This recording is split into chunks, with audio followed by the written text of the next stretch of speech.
So you find a reference and you start right away into drawing and painting, trying to copy everything perfectly within the reference. Sure, it may come out good in certain areas of your painting or drawing, and you might see some improvements in your art, but it's really not the best way to go about it.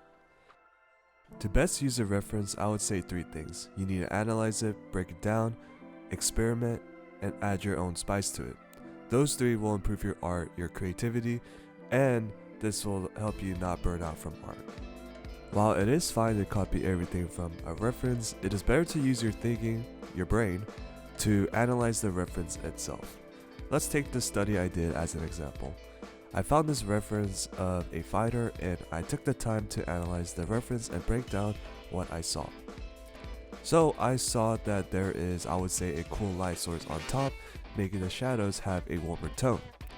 While I did try to make the color similar to the reference, I added some color variations to the shadows to make it less dull. On the torso, I added some red, kind of purplish on a multiply or overlay layer, I kind of forgot, and lightly glazed the shadow with this color variation.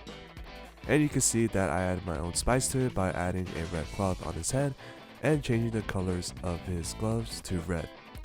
I wonder who this looks like. Now let's take this other study I did. You can see that the reference is black and white, but in this I decided to experiment with different colors and try some new things. Maybe find a new digital art process for me.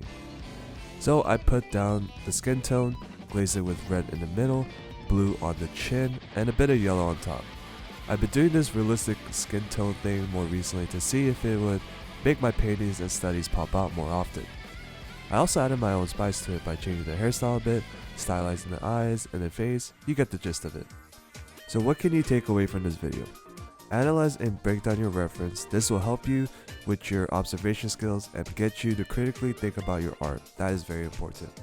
Experiment with your reference. Don't just copy everything you see. Experiment with different colors and different processes.